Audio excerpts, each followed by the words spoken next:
로마서는 구원과 구원의 확신에 관계된 책입니다. 어떤 사람이 구원받고 그 다음에 어떻게 구원의 확신에 이르게 되는가에 대한 내용을 우리에게 잘 담고 있습니다.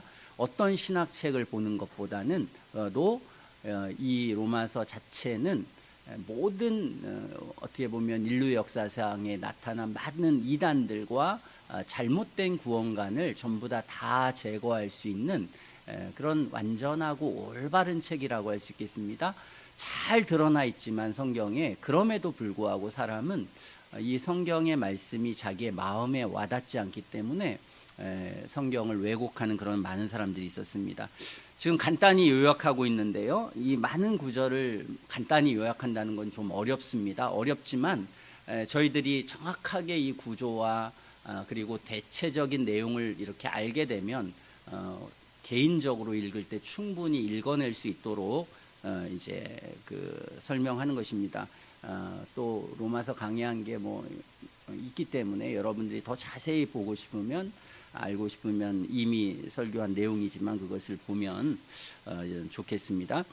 오늘 우리는 이 확신의 근거, 그러니까 우리가 어떤 구원을 확신한다 할 때에 어떤 근거를 가지고 구원을 확신하는가에 대한 내용을 오늘 같이 생각해 보려고 하고, 성경이 그것을 잘 말해주고 있습니다. 그 구원의 확신의 근거는 무엇이었습니까? 믿음이었습니다. 믿음. 로마서 1장부터 4장까지는 그 확신의 근거는 믿음이다, 그것을 말하고, 또 오늘 본문에 보면 그 확신의 근거 중에 하나가 또 나오는데요, 5절에 소망에 대해서 나옵니다. 우리가 소망이라는 게 그거죠. 내가 구원받을 것이다, 난 하나님의 자녀다, 이런 어떤 마음의 소망입니다. 그런 소망이 이제 우리 속에서 부끄럽지 않고 이게 확실하다는 것을 우리에게 알려주시는 분이 누굽니까? 여기 보면 성령이다. 성령이라는 용어가 처음 나오는데요, 어쨌든 그럴 거고, 그 다음에는 6절부터 이제 하나님의 사랑에 대해서 나옵니다. 그래서 우리가 구원을 확신할 때는 이 믿음, 또 성령, 또 하나님의 사랑, 이 세 가지가 우리가 구원을 확신케 하는 것이다. 이렇게 우리가 알면 되겠습니다. 우리는 로마서 1장부터 4장까지 왜 우리가 행위로 구원받지 않고 믿음으로 구원받는가에 대해서 지금까지 살펴보았습니다. 왜냐? 우리가 죄인이기 때문이고, 그리고 이것이 인류를 향한 하나님의 구원에 정하신 길이었습니다. 그래서 아담 이후에 타락한 모든 인류는 믿음으로 다 구원받습니다. 이 믿음으로 의롭게 된다, 믿음으로 구원받는다, 이게 유일한 구원의 길이고, 사도 바울은 이 구원의 길은 하나님의 성품에 합당하다, 이것만이 하나님도 의로우시고 죄인도 의롭게 하는 그런 구원의 길이라고 하는 것을 우리에게 설명했습니다. 그리고는 구원의 표지에 대해서 로마서 3장 21절부터 27절까지 세 가지를 말했습니다. 어떤 사람이 진정한 구원이냐, 진정한 믿음이냐, 거짓된 믿음이냐를 구분할 수 있는 세 가지. 첫째는 뭐였습니까? 자랑을 폐한다 그랬습니다. 당연히 우리가 죄인이라고 하는 걸 알고, 그리고 우리의 행위와 우리의 의로움으로 구원받지 않는다라고 하는 것을 우리가 진실하게 믿는다면 자신의 도덕성이나 행위나 자신의 열심이나 자신의 경험들을 자랑할 수 있겠습니까? 자랑하지 못하는 거죠.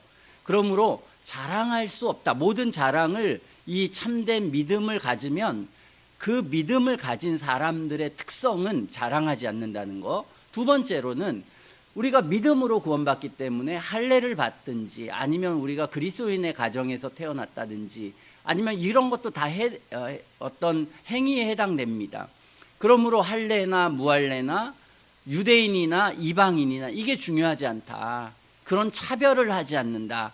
그러니까 이게 어떤 구원의 진리를 정상적으로 깨닫게 되면 나타나는 아주 본질적인, 어떻게 보면 믿음의 본질 안에 그대로 붙어 있는 겁니다.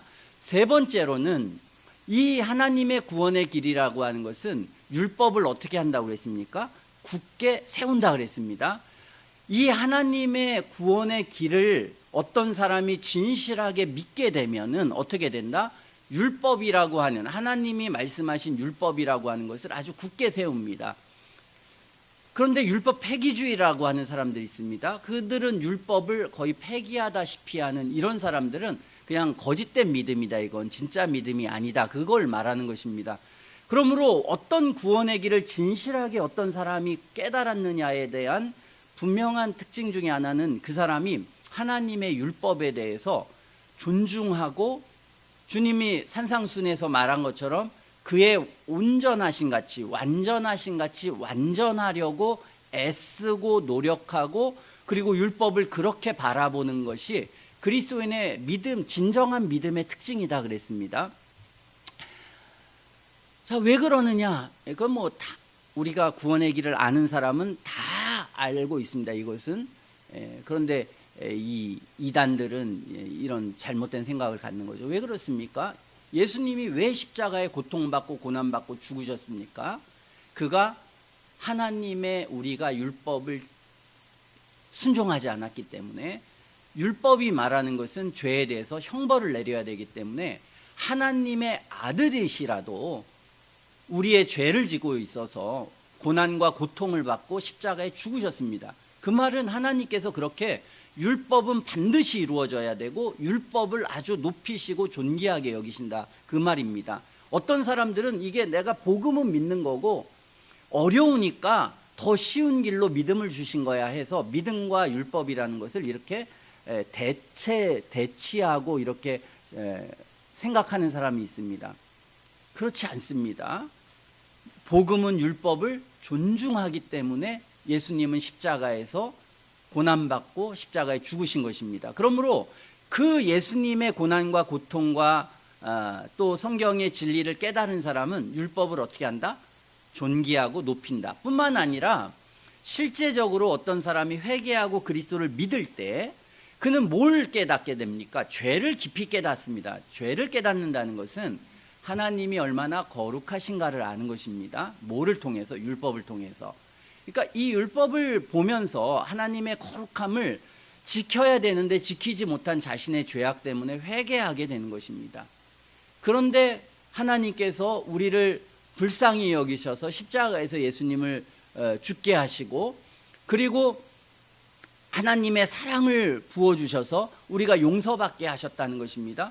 그러므로 참된 율법의 의미를 알고 참된 그리스도의 사랑을 알게 되면 당연하게 그 사람은 하나님의 율법을 존중하고 존귀하게, 왜? 주님이 율법을 완성하기 위해 이 땅에 오셨고 지키지 못하는 우리를 대신하여 고난과 고통을 받으셔서 우리가 이 율법을 다 완성하도록 하시고, 그리고 율법을 완성하고 그리고 주님의 고난을 생각하고 주님의 우리를 향한 뜻을 아는 사람들은, 율법을 그 회심을 참되게 경험한 참된 믿음에 있는 사람들은 모두가 다 이 하나님의 율법을 존귀히 여기고 존중하고 지키려고 애를 쓴다는 것입니다.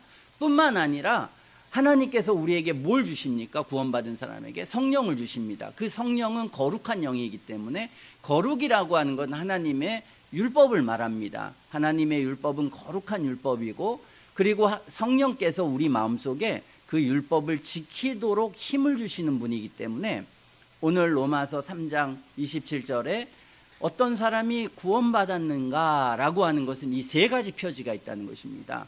자랑을 패하고 그 다음에 차별하지 않고 율법을 굳게 세우는 요 특징이 절대적이다.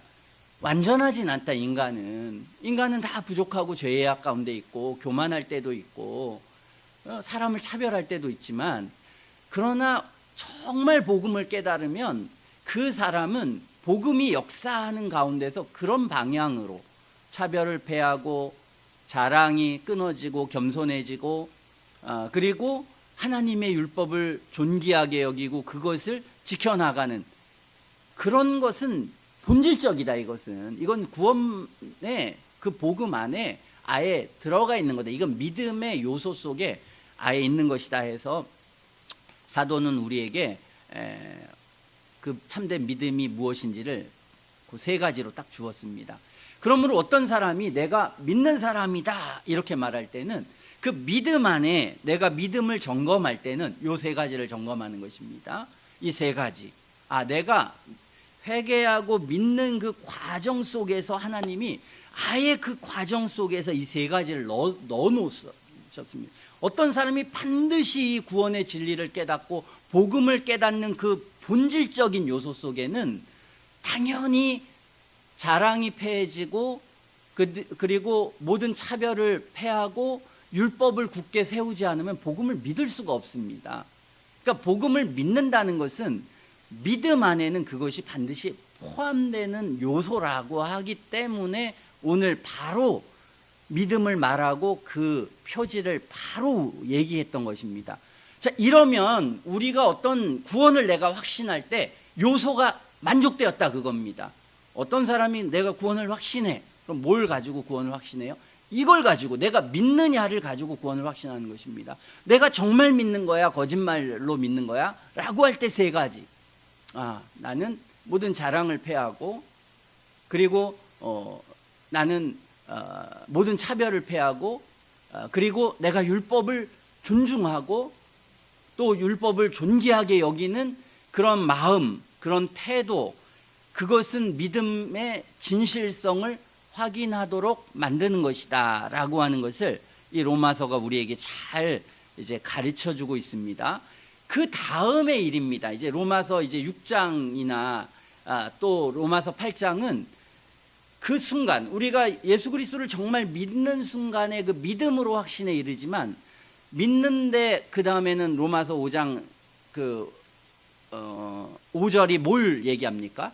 그 소망이라는 걸 성령이 우리에게 오신다는 거죠. 그러니까 어떤 사람이 내가 믿음을 갖게 되는 것도 성령께서 하시는 일이고 믿는 다음에 내가 살아가는 것도 성령이 하게 하시는 일입니다. 그러므로 성령의 역사를 통해서 우리 자신이 구원받았는지 안 받았는지 보는 것입니다. 그러면 성령의 역사라고 하는 것은 어떤 사람이 믿은 다음에 일어나는 일이지 않습니까? 그러니까 어떤 사람이 믿고 나서 다음에 열매들을 보고 그 사람이 진정한 구원인가 아닌가를 판단하는 것입니다.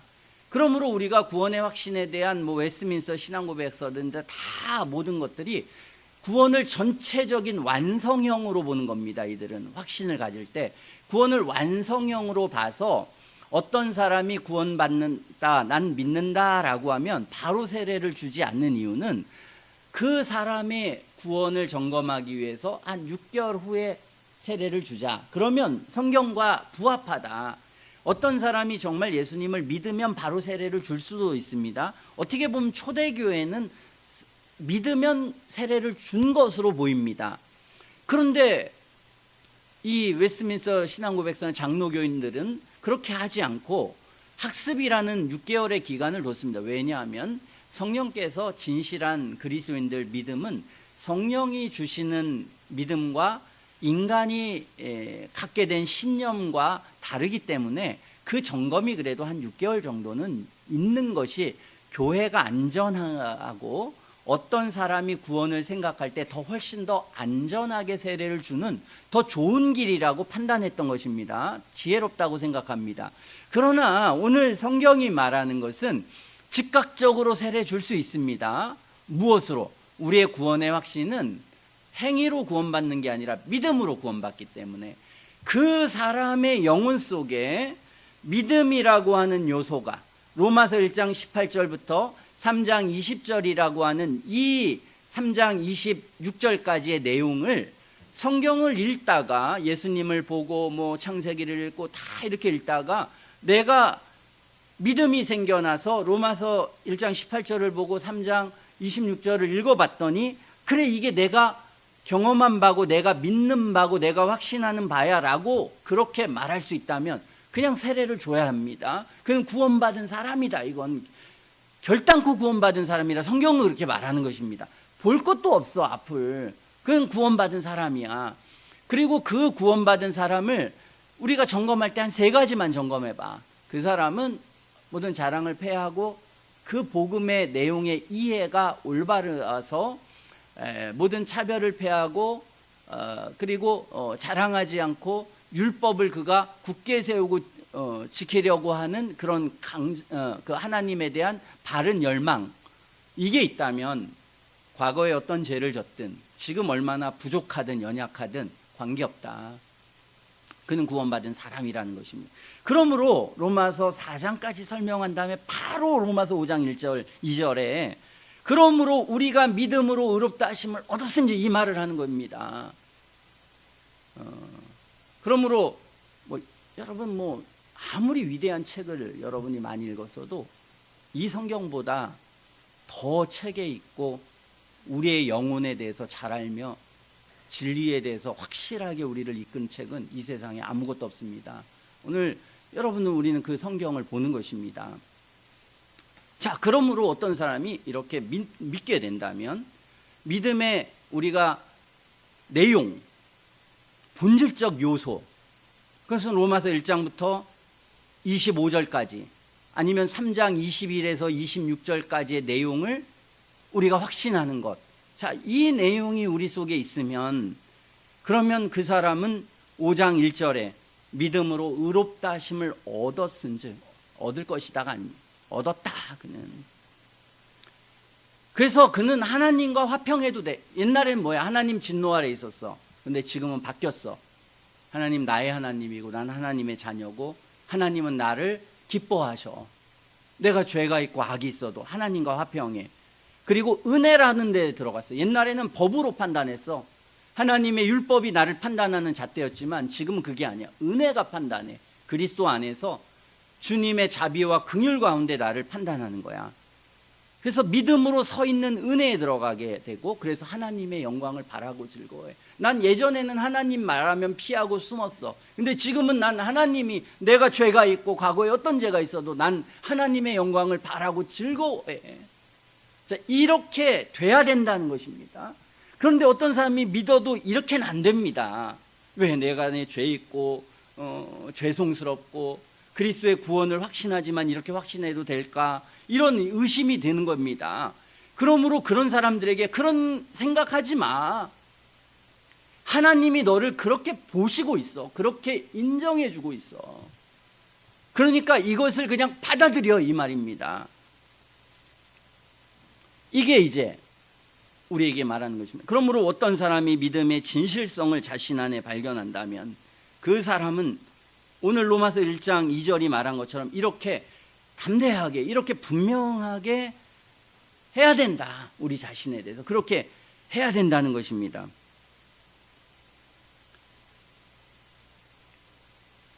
이게 확신의 근거인 믿음입니다. 자, 그래서 어떤 사람이 이렇게 믿음이 가졌습니다. 그래서 내가 확신을 갖게 됩니다. 그러면 믿음은 내가 구원을 확신하는 굉장히 강력한 요소입니다. 강력한 요소이기도 하지만 모든 요소라고 생각해도 됩니다. 왜? 이게 모든 근본 이 내용이기 때문에. 그래서 우리는 믿음으로 의롭다함을 얻는 것입니다. 이 이후의 모든 삶이라는 것은 이 믿음에서 파생되는 것입니다. 모두가 다 믿음에서 파생되는 것인데, 자, 그런데 오늘 3절에서 4절까지 우리가 생각하면 언뜻 이해되지 않는 내용이 여기 나옵니다. 언뜻 이해되지 않죠. 왜? 갑자기 환난이 나옵니다. 이뿐 아니라 우리가 환난 중에도 뭐합니까? 즐거워하나니 이는 환난은 인내를, 인내는 연단을, 연단은 소망을 이루는 줄 알미라, 이렇게 말합니다. 자, 여기서 이해되지 않는 구절은 갑자기 믿음으로 구원받고 하나님의 영광을 바라고 즐거워하고 은혜 안에 들어갔는데 갑자기 왜 환난입니까? 자, 이 내용을 우리에게 말하는 것입니다. 뭐냐? 우리가 그리스도인이 된다고 해서 환난이 없어지는 게 아니다, 그 말입니다. 정말 이 구절이 여러분이 아무 생각 없이 성경을 읽으면 별 중요한 구절이 아닐 것 같지만 진리를 알고 있으면 이 구절은 놀랍게 사도 바울이 정말 성경 한 절 한 절을 이렇게 정말 완벽하게 쓸 수 있나 하는 놀라움을 금할 수가 없습니다. 사도 바울이 오늘 이 3절 4절을 놓은 것은 이유는 뭐냐면 이것은 구원의 본질 안에 이게 있다는 것입니다. 구원의 본질 안에. 그리고 수많은 이단들이 있다. 이런 이단들이 뭐냐? 어떤 사람들이 구원을 받으면 환난 없어집니다. 환란이 사라집니다. 순복음교회가 그거 아닙니까? 우리가 예수 믿으면 건강하게 되고 부자 되고 아픔 없고 잘 된다, 만사형통이다. 구원파가 그런 누림의 교리라는 걸 말했습니다. 내가 예수 믿으면은 모든 게 다 잘 된다, 다 누리게 되고.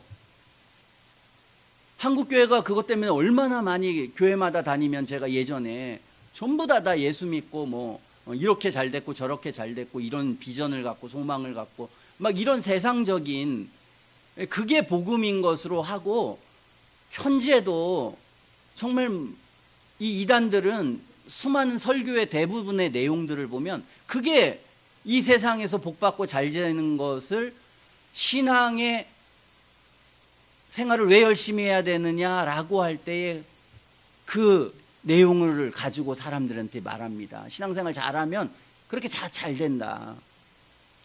자, 오늘 그게 이단이다. 3절 4절은 그걸 말하는 것입니다. 그 이단이다. 그건 우리의 믿음의 요소 속에 그게 있었습니까? 우리가 예수님을 믿고 죄를 회개하고 그리스도를 믿는 믿음 안에 우리가 이 땅에서 잘 되고 잘 먹고 잘 사는 그럴 수 있는 방식, 그럴 수 있는 내용, 그 무엇이 있습니까? 아무것도 없습니다. 성경이 말하는 구원이라고 하는 것은 영적인 구원입니다. 우리의 영혼 안에 경험되는 구원입니다. 그렇기 때문에 오늘, 자, 우리가 예수 믿는다고 환란이 없어지는 것 아니다. 그 정도가 아니라 성경은 내가 예수 믿기 때문에 더 많은 고난이 있다라고 하는 것을 성경은 계속해서 말합니다. 자, 요한복음 15장 18절 19절에 보면, 세상이 너희를 미워하면 너희보다 먼저 나를 미워한 줄을 알라. 너희가 세상에 속하였으면 세상이 자기의 것을 사랑할 터이나 너희는 세상에 속한 자가 아니요 도리어 세상에서 나의 택함을 입은 자인 고로 너희를 미워한다 그랬습니다. 우리가 세상과 똑같으면 세상도 우리를 사랑하고 별로 이질감이 없이 성공하기도 좋고 다 좋아. 근데 우리가 그리스도에게 속하 있으면 세상이 예수님을 미워한 것처럼 너희도 미워하도록 되어 있어. 우리가 이게 그리스도인의 팔자야. 이건 우리가 그리스도인 되면 어쩔 수 없이 경험하게 되는 거야. 예수님이 가르쳤습니다. 요한복음 16장 33절에도 예수님은 제자들에게 너희는 환난을 당하나 담대하라. 내가 세상을 이겼노라 그랬습니다.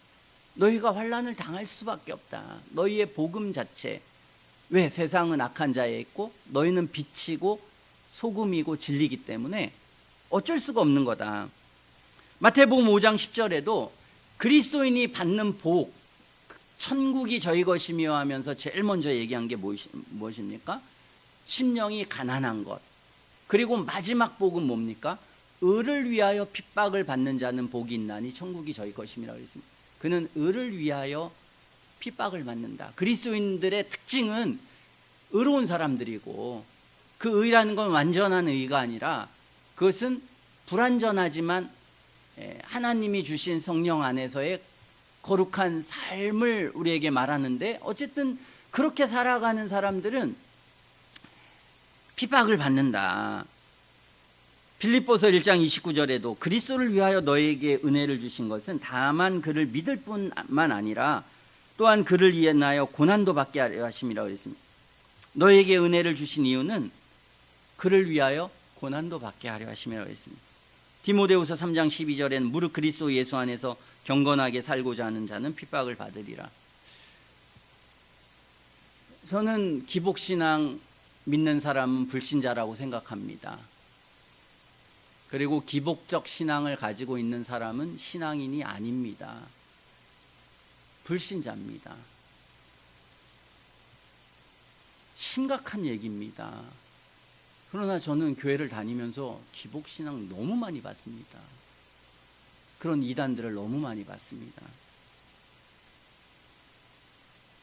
순복음교회 그 교리는 이단입니다. 그 개개인은 어떤지 모르겠습니다. 그러나 그 교리는 이단입니다.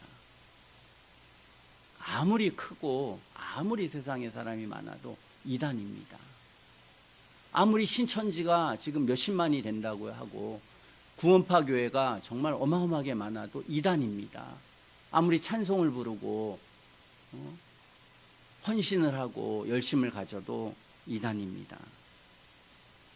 사람들은 이렇게 신앙이라고 하는 것을 우리나라 그런 기복신앙과 똑같이 내 자식 잘 되고 가게 손님 더 오게 해달라고 기도하고, 뭐 어떤 사람도 보니까 막 교회 가서 수련회 받아서 막 이 처지고 인생에 대해서 낭망했는데 거기서 소망을 얻고 할 수 있다, 하면 된다 해가지고 희망을 얻었다고 합니다. 그런데 또 다시 옛날로 돌아가가지고 잠시 희망이었지만 또 어려움이 하니까 다시 어려움에 처했다는 거죠. 그거는 교회 아니라도 세상에 여러 가지 그냥 정신병원에 가고 뭐 여러 가지 뭐 그런 단체에 가도 그런 일은 많이 있습니다. 아니, 예수 믿는다고 해서 더 잘 살고 예수 믿지 않는다고 더 어렵게 삽니까?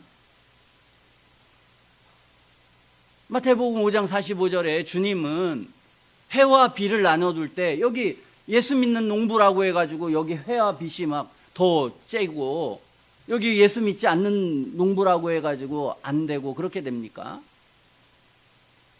말도 안 되는 그런 주장을 해서, 인간이 나약한 존재이기 때문에 인간의 욕망은 영적인 것보다는 이 세속적인 것에 훨씬 더 민감하기 때문에 자식들 위해서 막 열심히 기도해가지고 요행이나 바라고 기도하면 된다고 하는 그런 저기 그 점집위에서 하는 그런 짓거리를 신앙이라고, 그걸 악용하는 이단 목사들이나 거기에 가가지고 그냥 기도하는 사람이나 한심스러운 것입니다. 시편 73편 기자는 악인들이 너무 잘 되는 걸 보고 나는 경건한 사람인데 병도 있고 아프고 괴로웠습니다. 하나님 왜 시험에 너무 고통스러우니까 저 부자들은 그냥 죽을 때도 건강하네. 언제 그는 이 신앙을 회복합니까? 사람이 잠잘 때 잠자고 깨서 결국 죽음 이후에 주어지는 영생을 그가 깨닫고 나서 이제 그런 확신에 이르렀습니다. 어쨌든 에베소서 1장 13절에도 뭐 로이드 존스가 간단하게 거기 이렇게 이제 그 설교를 보면 이게 우리가 받는 그리스도 안의 복이 뭔가 신약 성경이 잘 설명했습니다. 하늘에 속한 것이고 영적인 것이고 그리스도 안에서만 받을 수 있는 것이다. 그것을 우리에게 말했습니다. 여러분, 구약의 이스라엘 백성들이 복받은 백성입니까? 아니, 그렇게 많이 전쟁을 치르고 어렵고 뭐 탈려가고, 아니 그만큼 환란에 있는 나라가 어디 있습니까? 아니 페르시아 같이 된 적이 있습니까? 무슨 아시리아처럼 된 적이 있습니까? 로마 같이 된 적이 있습니까? 얼마나 잘 사는 민족이 세상에 많습니까? 지금도 얼마나 막 전쟁이 있고, 그 나라 가서 살고 싶습니까? 그러니까 이제 그런 식으로 성경을 본 사람들, 이런 사람들은 얼마든지 나중에 이단도 가고 뭐 아무 데도 갈 수 있는 그런 정신세계 속에 있는 것입니다. 예수님이 요한복음 6장에 수많은 사람들이 오병이어의 기적을 하니까 와, 예수님 임금 삼아야 되겠다, 열망하고 예수님 쫓았습니다. 그런데 예수님이 구원이 뭐고 그리스도 안에 사는 게 무엇인지 쫙 이렇게 설명하니까 어떻게 했습니까? 한 사람도 모두가 다 어떻게 했다고? 떠나갔다고 했습니다. 다시는 그와 함께 다니지 않았다고 했습니다. 참된 복음은 그런 정신으로 따라가는 사람은 다시는 그와 다니고 싶지 않을 정도로, 그 세속적인 마음은, 그러니까 교회가 그렇게 세속화가 되는 것입니다. 그러니까 엉망진창이 되는 거죠. 세상하고 다를 게 없는 것입니다. 그들이 추구하는 게, 그들이 바라보는 게, 목적하는 게 세상과 다른 게 없으니까 그냥 세상과 똑같이 하고 적당하게 도덕적으로 살자, 그런데 실상 도덕적으로 살게 됩니까? 참된 복음이 아닌데, 진리가 아닌데. 그러므로 우리는 이 기복신앙을 완전히 깨뜨려야 됩니다. 그래서 오늘 구원을 말하면서, 확신을 말하면서 3절 4절을 말한 것이, 이건 무슨 뜻입니까? 어떤 사람이 참된 믿음을 갖는다면 그 사람은 이런 환난이 있다. 그러나 그리스도인이 아닌 사람들은 이 환난을 당할 때 배도하거나 이단으로 가거나 잘못 갑니다. 그러나 참된 신자는 이 환난 속에서도 어떻게 한다고요? 즐거워한다. 환난이 큰 문제가 되지 않는다. 환난은 내가 경험한 구원, 내가 주님을 따라가는 거와 관련이 별로 없다. 아니, 그것 때문에 더 많은 환난이 있더라도 난 내가 경험하고 있고 내가 알고 있는 이 구원의 세계가 훨씬 더 놀랍고 위대하고 큰 것이기 때문에, 그 영혼의 경험이 있기 때문에 세상 사람들이 잘 되고 어떻게 되는 게 크게 나에게 별로 관여되지 않는다. 그러므로 우리가 환난 중에도 즐거워하나니 누구는 참된 믿음으로 의롭다 하심을 얻어서 하나님의 영광을 바라고 즐거워하고 은혜에 들어가는 그 진실한 그리스도인들은 환난 중에도 즐거워합니다. 그리스도인이라고 해서 환난이 없는 게 아니다. 동일한 삶을 살아가고 더 많은 환난이 있을 수도 있습니다. 아니, 예수님의 제자들 중에 잘 먹고 잘 살아서 땅 많이 갖고 그런 사람 누가 있습니까? 단 한 사람도 없습니다. 신앙생활을 잘한다는 것은 희생하고 내 거를 버린다는 것이 신앙이지, 신앙이 더 움켜져서 내 자신이 잘났고 의롭고 누린다는 게 신앙이 아닙니다. 근데 그걸 자랑하는 게 신앙이라고 생각하니까 이게 신앙 반대편에 있는 것입니다. 우리는 환난 중에도 즐거워한다. 이는 환난을 뭐예요? 인내를 이루게 된다. 이 환난 속에서도 참 그리스도인들은 어떻게 되냐? 환난인데 보통 사람과 다르게 영적인 은혜와 진리를 알고 있는 사람은 인내한다. 그리고 이 인내는 내가 가지고 있는 진리라고 하는 게 참된 것이라고 하는, 그에게 그를 더 강력하게 하고 더 충만하게 만든다. 오히려 불신자들은 환난이 있으면 뭐 하나님이 계신가, 뭐 하나님이 나를 정말 사랑하시는가 막 이렇게 하는데, 참 신자들은 그 환난이 오히려 그를 인내하게 하고 그를 더 강하게 만든다. 연단하게 된다. 그리고 더 나아가선 소망을 이룬다는 것입니다. 참된 그리스도인의 안에 있는 참 신앙이라고 하는 것은 그런 환난이나 어려움이나 세상의 어떤 공고와 고난과 고통과 어떤 저주 속에서도 관계가 없다. 이것은 그래서 신앙이다. 그래서 빛이고 그래서 그것이 진리고 그것이 생명이라는 것입니다. 그것이 하나님의 주신 영적인 구원의 은혜가 있다면, 그런 참된 신앙은 영적인 것이기 때문에 내가 발견한 구원이 만약에 병 고쳐서 괜찮아졌습니다. 병 고친 하나님 만났습니다. 그럼 다시 병이 걸리면 어떻게 되겠습니까? 아니, 더 중한 병이 걸리면, 내가 옛날에는 부자가 됐습니다. 예수님 믿어서. 근데 더 가난하게 되면 그럼 예수님 버려야 됩니까?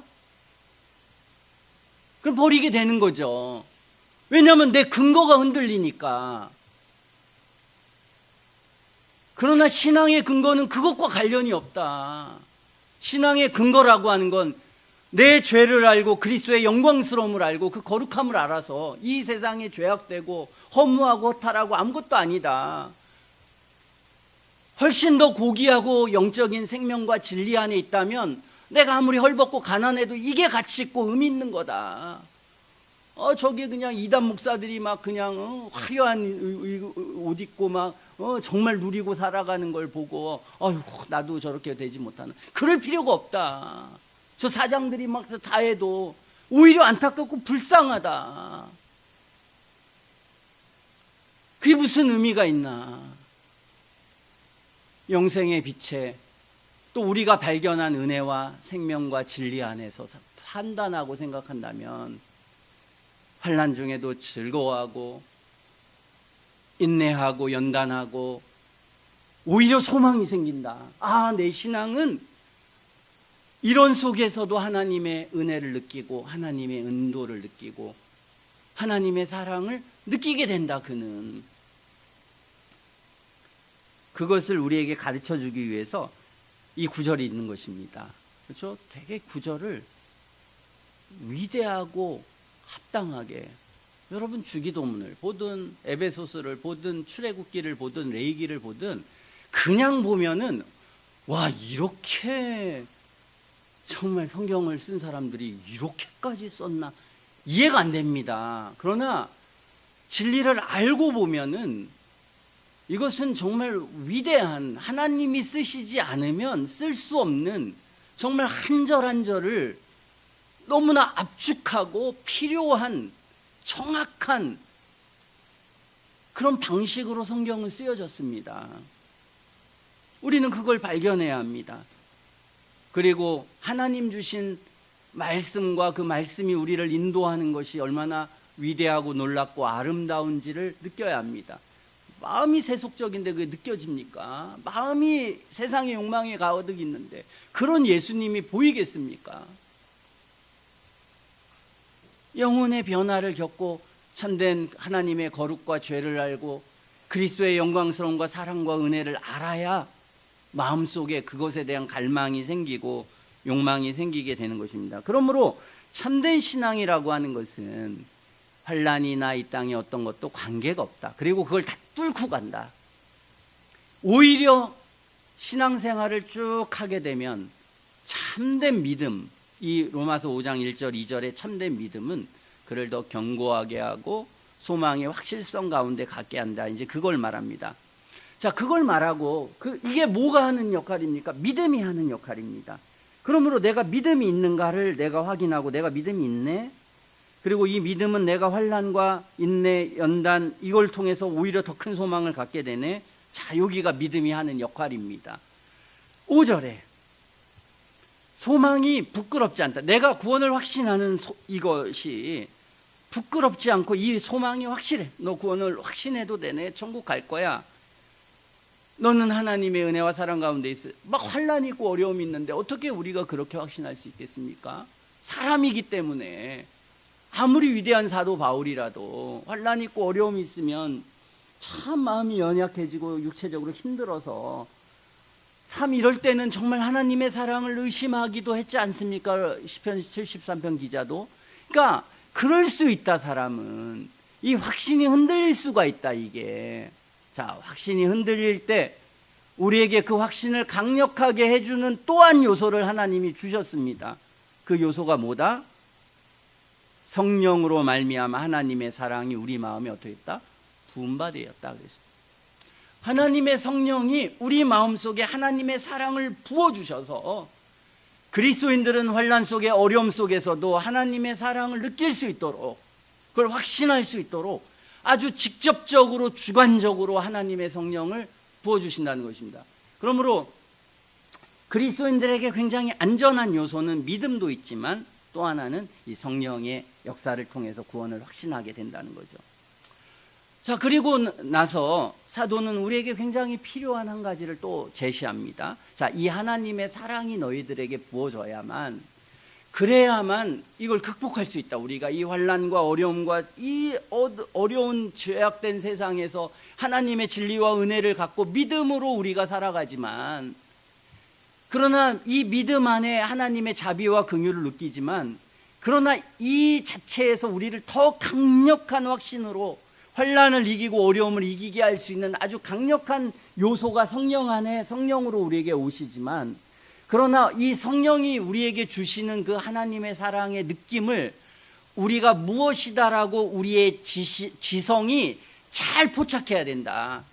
그 하나님의 사랑이 무엇인지, 왜 내가 하나님의 사랑을 느껴도 되고 그리고 그 느끼고 있을 때 그걸 확신해도 되는가, 이유는 뭐냐? 그게 6절부터 11절의 내용입니다. 이 하나님의 사랑을 우리가 좀 이해하게 될 때, 그때 하나님의 성령이 내 속에서 역사할 때 우리는 구원의 확신을 가지고 안정감을 가지고 환난이든 어려움이든 괴로움이든 또는 과거의 죄악이든 내 속의 연약함이든 내 삶에 있는 죄악이든 그것을 극복해내고, 로마서 5장 11절이 말한 것처럼 우리가 화목을 얻게 하신 우리 주 예수 그리스도로 말미암아 뭐 한다고요? 하나님 안에서 즐거워한다는 것입니다. 구원의 확신이라고 하는 것은 즐거워하는 것입니다. 마음속에 이 즐거움, 기쁨, 확신, 이것이 생기려면 믿음이 있어야 되고 성령께서 도와주셔야 되고, 그리고 성령께서 하나님의 사랑을 부어주시는 이 내용을 우리가 이해해야 된다는 것입니다. 이해하고 확신해야 된다는 것입니다. 자, 우리는 그러므로 이 6절, 6절부터 11절까지는 6절인가요? 어쨌든 이 내용을 잘 이해합니다. 자, 주님의 사랑이 무엇인가? 구원받은 믿는 사람들을 향한 하나님의 사랑이 무엇인가를 우리는 알아야 합니다. 이걸 깊이 묵상해야 합니다. 그래서 사도는 길게 쓴 겁니다. 자, 주님은 우리를 위하여 죽으셨습니다. 예수님은 십자가에서 예수님은 죽으셨습니다. 그리고 그 예수님의 죽으심 때문에 우리가 구원받습니다. 그것을 믿음으로. 그 믿는 사람들은 생각해야 합니다. 예수님이 죽으셨고 고난받으시고 고통받으셨습니다. 그랬을 때 누구를 위해 죽으셨는가? 우리가 아직 연약할 때에 하나님의 약속대로 경건치 않은 자를 위하여 죽으셨습니다. 연약할 때는 무능력하고 의롭게 살지 않고 정말 죄악 가운데 있을 때, 또 불경건했을 때, 그때 주님은 우리를 위해 죽으셨습니다. 주님은 의로운 사람을 위해 죽은 게 아닙니다. 경건한 사람을 위해서 죽지 않으셨습니다. 죄인들을 위해서 죽으셨고, 우리가 악할 때에, 무기력했을 때에, 아무렇게나 살았을 때 주님은 우리를 위하여 죽어주셨습니다. 7절에 설명하기를 의인을 위하여 죽는 자가 쉽지 않고 선인을 위하여 용감히 죽는 자가 가끔 있다. 그런데 그런 사랑과 다르다. 이건 세상의 일반적 사랑이다. 그런데 주님의 사랑은 그런 세상의 일반적인 사랑을 훨씬 뛰어넘는 사랑이다. 그건 뭐냐? 우리가 아직 죄인 되었을 때 그리스도께서 우리를 위하여 죽으심으로 하나님께서 우리에게 대한 자기의 사랑을 확증하셨다. 그렇게 말합니다. 우리가 죄인 되었을 때에 주님은 우리를 위하여 죽기까지 했다. 이게 하나님의 사랑이라 말합니다. 여러분, 이런 사랑을 이해할 수 있습니까? 저나 여러분 이해 못합니다. 이해 못하기 때문에 이 복음을 온전히 믿는 것도 어려운 것입니다. 우리가 이 하나님의 사랑이라고 하는 것은 우리의 상상을 뛰어넘는 거다. 우리가 가지고 있는 이성과 도덕성으로는 잘 이해하지 못한다. 여러분, 이 세상에 그런 사람이 누가 있습니까? 이 세상은 의롭고 선하고 열심히 일한 사람한테 값을 주고 상을 줍니다. 그런데 악한 사람한테 상을 줘? 못되게 구는 사람한테 막 자비를 베풀어? 이해하겠습니까, 여러분은? 실상 그런 일이 닥치면 그렇게 할 수 있겠습니까? 작은 거 하나 손해보고 욕 하나 들어도 못 참는 인간들이, 남과 관련 없을 때 저 멀리는 그렇게 말은 쉽게 할 수 있어도, 우리는 이 세상에서 그런 사랑은 보지 못합니다. 그리고 그런 사랑을 볼 때도 합당해? 아니지, 저건 말이 안 되지, 잘못했으면 벌 받아야지, 무슨 거기 상까지 줘, 게다가 그냥 무시해버려. 그러나 우리는 부모와 자녀 사이에서 이 사랑을 보지 않습니까? 부모와 자녀에서 이걸 봅니다. 우리는 못되고 악한 짓을 한 자식이 있습니다. 못되고 악하고 네 맘대로 살았으니까 그냥 너 무시할 거야, 이제는 너 한 대로. 그렇게 합니까? 아닙니다. 못되고 악하고 이 못된 것하고 싸우고 집 나가 해도 부모는 진짜 집 나갈까 봐 걱정합니다.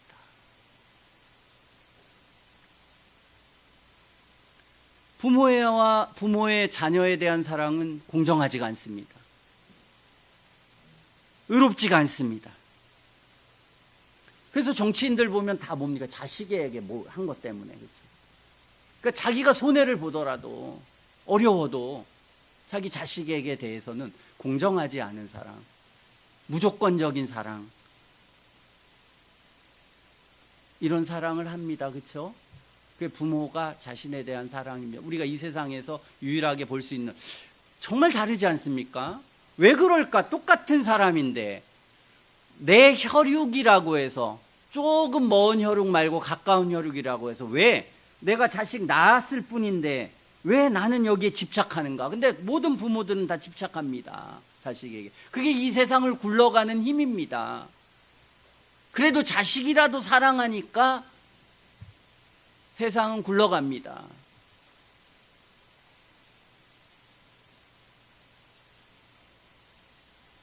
여러분은 이런 사랑은 공정하지 않기 때문에 비난할 수 있습니까? 비난의 대상입니까? 어떤 부모가 자기 자식한테 너 공정하게 하자, 그래서 공정하게 하면 그 자식이 정상적으로 자라겠습니까?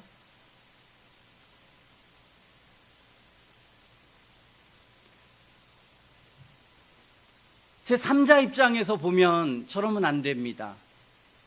그러나 그 자식의 입장에서 보면 또 이거는 또 말이 안 됩니다. 우리는 그 부모의 사랑을 너무 치우쳤다, 잘못했다, 그렇게 말하지 않습니다. 그가 잘못해도, 물론 부모도 요즘 보면 막 그냥 별의별 부모가 다 있고 별의별 자식들이 다 있습니다. 인간은 정말 뭐 하나님의 사랑의 부분적인 걸 우리 마음속에 주셨기 때문에 우리는 조금은 알지만, 그러나 그것조차도 우리가 잘 보존하지 못하고 그것조차도 잘 안 되는 게 우리 인간입니다. 그런데 오늘 하나님의 사랑은 우리가 상상할 수 없는 사랑이라는, 오늘 저나 여러분이 오늘 어떻게 이렇게 오늘을 살아갑니까? 얼마나 못된 짓 많이 했습니까? 여러분 얼마나 못된 짓 많이 했습니까? 못된 짓 많이 할 때 하나님이 그 순간 우리를 벌하시지 않고 오늘 여기 뻔뻔하게 하나님 앞에 나온다고, 뻔뻔하게 나와가지고 고개 쳐들고 할 수 있는 이유가 무엇입니까? 하나님의 사랑 때문에 그렇습니다. 우리가 알 수 없는, 오늘 저 못된 세상에 진짜 얼마나 세상을 트럼프도 못되게 힘들게 하고, 푸틴도 그냥 전쟁 일으켜가지고 얼마나 많은 사람 죽이고 이 못된 짓을 해서 얼마나 많은 사람이 피를 흘리고 고통을 받고 너무 고통스러운데, 지금 그냥 잘 먹고 잘 살고 편안하게 골프 치러 다니고, 몇백만 원짜리 옷 입고 저렇게 살지 않습니까? 뭐 때문에? 하나님의 사랑 때문에. 오늘 우리나 푸틴이나 별다를 것 없는 인간인데 이 모든 인류가 보존되는 것은 하나님의 사랑 때문입니다. 그리고 그 하나님의 사랑의 위대함은 우리가 죄인 되었을 때, 악인인데도 불구하고 십자가에 죽으셨다. 그게 우리가 성경을 보면서 세상 사람들도 예수님을 4대 성인이라고 보는, 그러나 성경의 말씀을 직접적으로 적용시키면은 전부 다 반발할, 그래서 이단들이 너무 많을 수밖에 없는 주님의 말씀인데도, 그런데도 예수님에 대해서 그렇게 보는 게 뭡니까? 예수님의 행적에 우리가 도저히 이해할 수 없는, 냄새나고 더럽고 수치스러운 삶을 살고 악한 삶을 살았던 사람들, 그리고 자기를 욕하고 자기를 미워하고 자기를 떠나고 자신을 배신한 사람들에 대해서 마지막까지 기도하고 간구하고 슬퍼하고 눈물을 흘리고, 십자가에서도 그렇게 못질을 해서 피가 흘리고 고통받고 정말 미쳐 죽어서 그냥 다, 보통 인간 같으면 그냥 완전히 저주해버려가지고 저 지옥 가장 밑구덩이로 집어넣어야 될 그런 인간조차도 참아주시고 인내하시고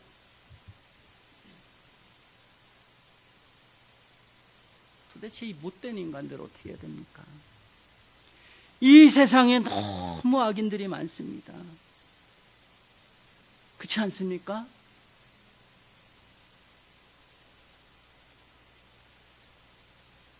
저 어린아이서부터 저 어른까지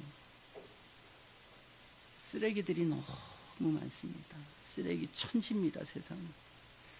정상적인 사고를 가지고 세상을 살아갈 수 없는 쓰레기 더미에 이 온 세상은 지금 있습니다. 인간의 인간성, 참됨을 모두 다 상실해 버리고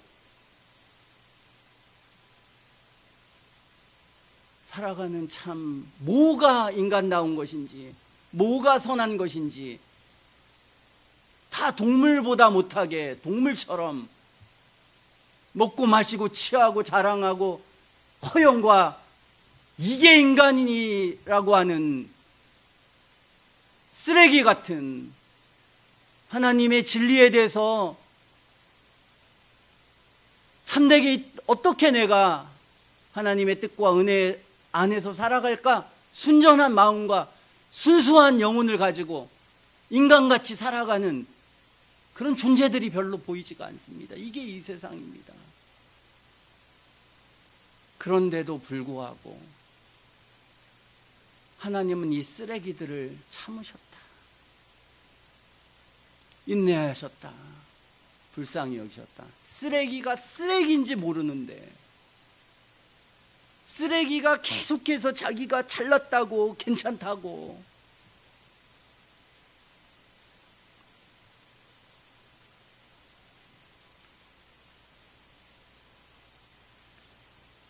우리는 예배 올 때마다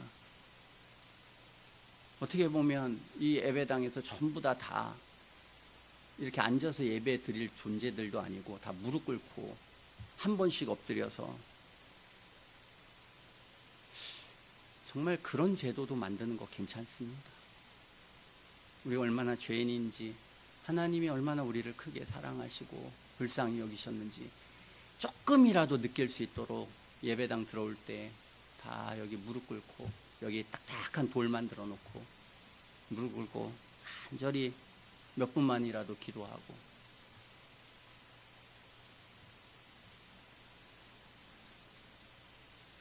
다 정신 차려서 예배 드릴 수 있도록 믿기 위해서 애쓰고 힘써야 된다는 걸 우리는 생각해야 합니다. 자, 우리가 구원을 확신할 수 있는 것은 주님이 이 사랑을 가지고 계시기 때문입니다.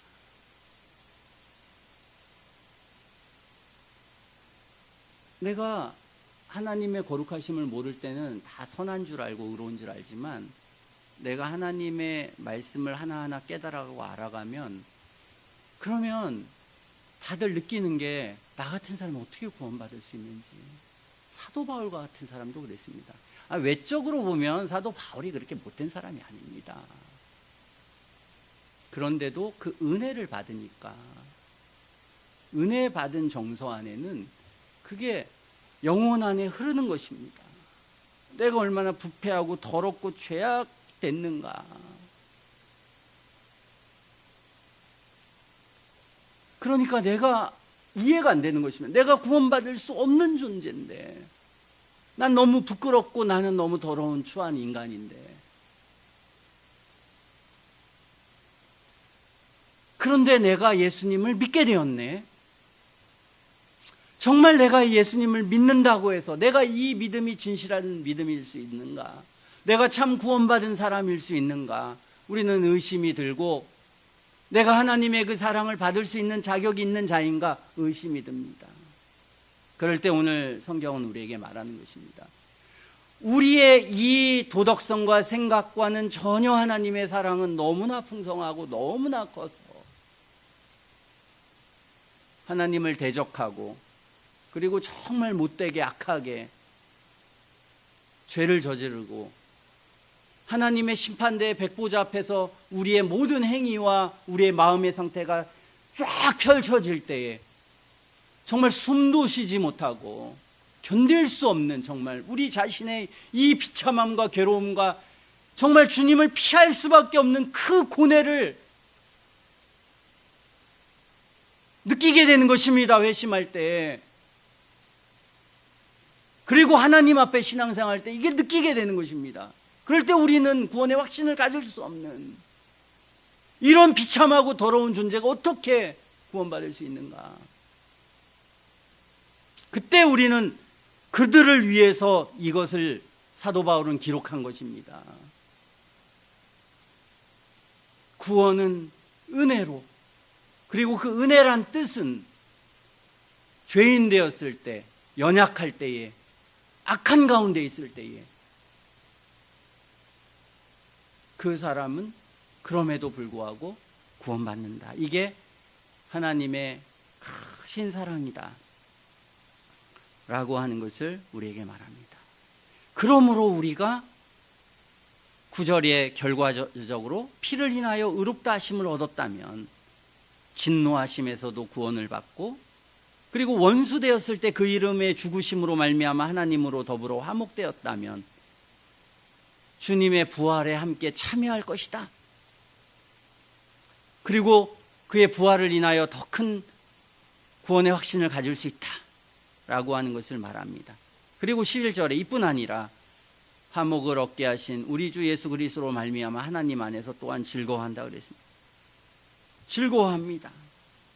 그래서 우리의 구원을 확신하는 것, 우리가 즐거워하는 것은 무엇을 통해서?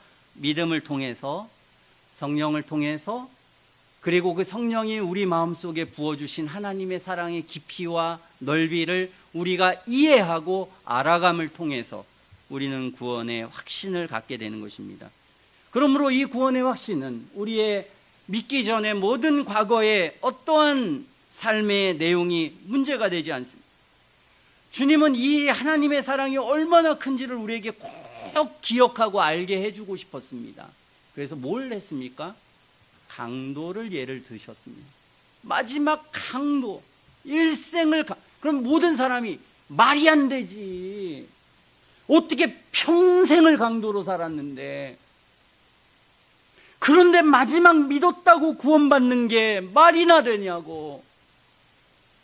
그게 말이 안 된다면 여러분은 구원받겠습니까?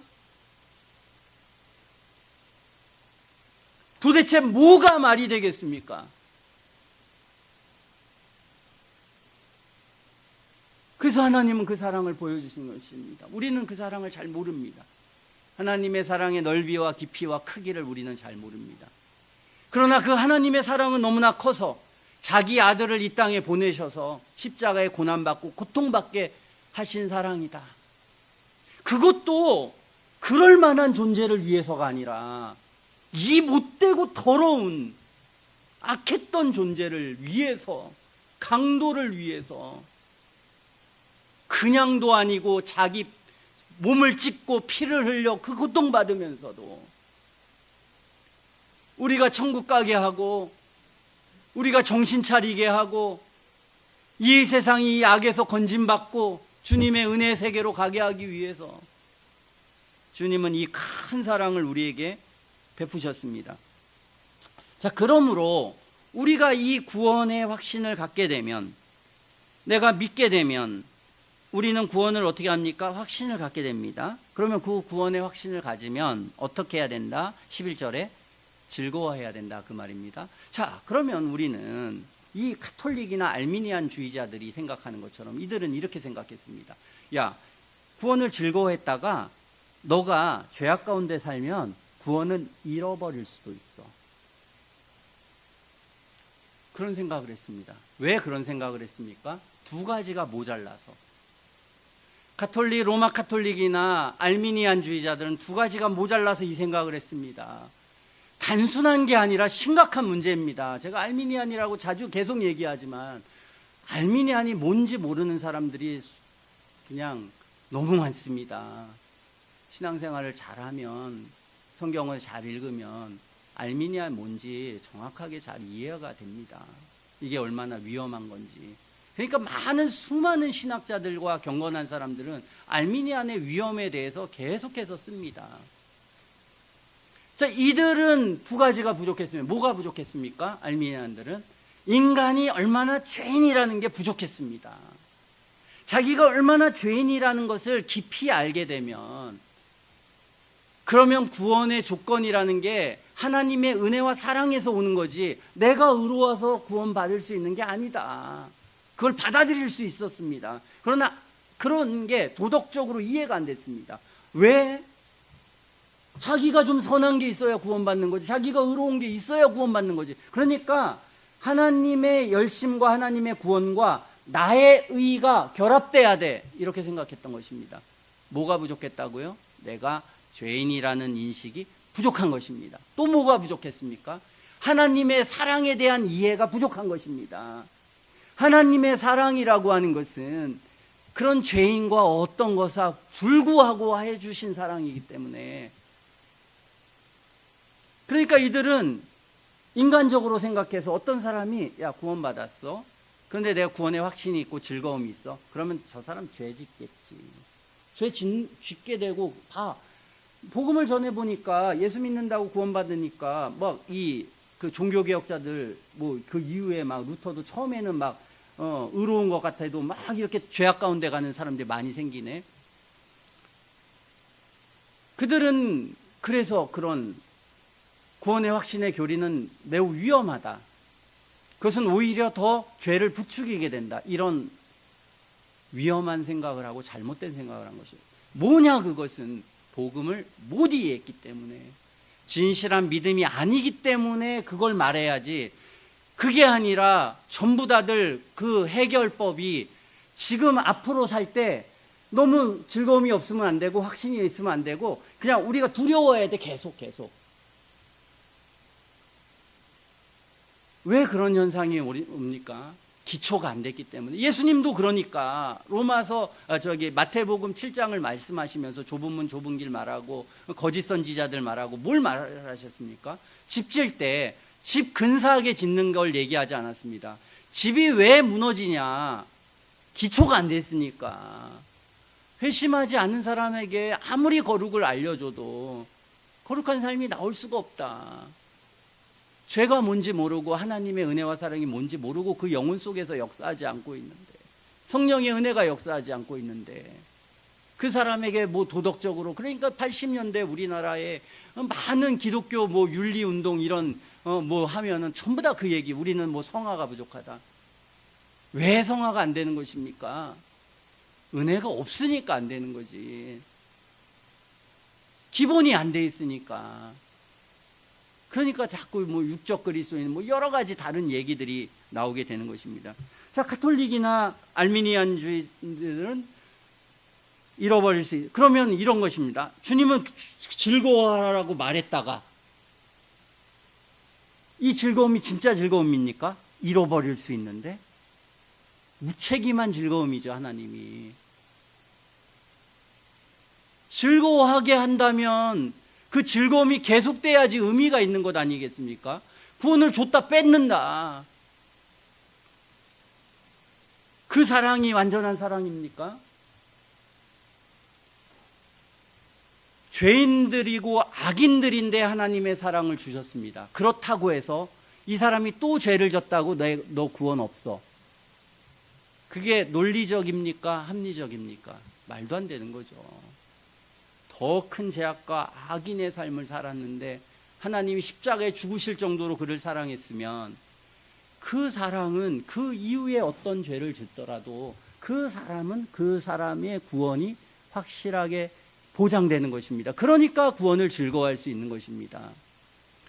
하나님의 사랑이 부족한 것입니다. 그렇지 않으면, 어떤 사람이 구원을 받았다가 구원을 떨어질 수 있다 말하면 뭐가 부족한 겁니까? 하나님이 진짜 사랑하는 게 아닙니다. 또는 하나님이 뭔가 불완전하기 때문에 그렇습니다. 하나님의 능력이 불완전하거나 하나님의 사랑이 불완전하기 때문에 구원에서 떨어질 수 있는 것입니다. 그러나 논리적으로 바르게 생각하면, 오늘 원수 되었을 때에, 죄인 되었을 때, 연약할 때에 하나님이 우리를 사랑해서 구원을 주셨다면 그 사람은 구원을 확신해도 좋다. 다윗도 엄청난 죄를 지고 솔로몬도 졌고 정도와 어떤 건 다르지만 구원받은 이후에도 죄를 졌습니다. 관계없다 그래도. 그가 믿음이 분명한 참된 믿음이라면 그는 결코 어떠한 하나님의 사랑에서도 떨어지지 않는다.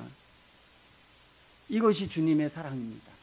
근데 히브리서나 요한일서 같은 데 보면 신앙에 있다가 떨어진 사람들이 있습니다. 배도자가 있었습니다. 왜 배도했습니까? 어떻게 진정한 사랑이면 그 사랑을 환난이나 인내, 연단, 소망을 이루어져야 이게 정상 아닙니까? 이게 성경이 말. 근데 어떤 애 왜 떨어졌습니까? 히브리서는 말합니다.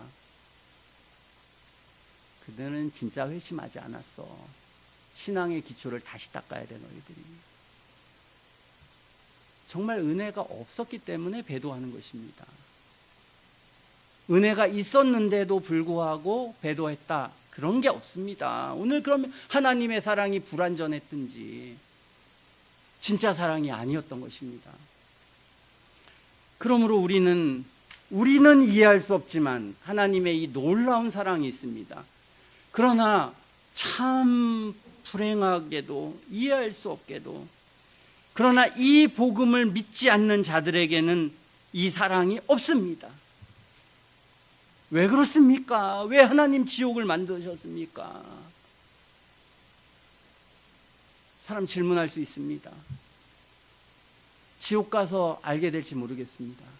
언제 알게 될지 모르겠지만 이 악인들은 계속해서 그런 질문을 하나님 앞에 합니다. 그러나 분명한 것은 자신의 범한 죄대로 그리스도를 믿기를 거부한 사람은 자신이 행한 대로 심판을 받을 것입니다. 그러나 오늘 이 땅에서 하나님의 복음의 진리를 우리가 회개하고 믿는 사람들에게는 이 하나님의 놀랍고 큰 사랑이 작동합니다. 그래서 오늘 성경이 쓰여졌고 하나님의 은혜가 있습니다.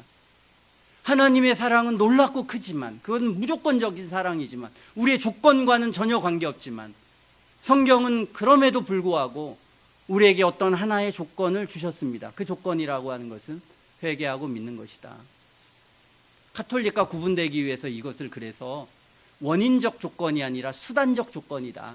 그렇게 말했습니다. 수단이다 이것은. 왜? 알미니안들은 내가 믿음도 내 의라고 말했기 때문에. 그렇기 때문에 우리는 이 구원을 확신해야 된다. 그리고 그 확신의 즐거움 가운데 있지 못한 사람들, 이런 사람들은 위태위태하다. 지금 위태위태하다. 하나님이 이렇게 성경에서 주시고 이 사랑을 우리에게 베풀어 주신데 이렇게 무관심하고 이렇게 죄악 중에 죄를 먹고 마신다는 건 하나님도 너무 모르고 인생도 모르고 삶도 모르고 두려움도 없고 진리도 모르고 의도 모르고 아무것도 모르는 상태에서 살아가는 것이기 때문에 이건 심각하다. 우리는 예수님을 진실하게 믿기 위해서 애써야 된다. 이게 우리의 인생의 사명이고 하나님이 우리에게 주시는 큰 은혜요 자비다. 그리고 이거 대충 해서는 안 되고 우리 영혼을 위해서 또 하나님의 큰 은혜와 사랑과 자비를 생각해서 우리는 이것을 깊이 생각하고 저나 여러분들이 이것을 진실로 믿는 그리고 진실한 하나님의 은혜 가운데서 이 확신을 갖는 그런 성도들이 우리 모두가 다 되어야 하겠습니다. 기도하겠습니다.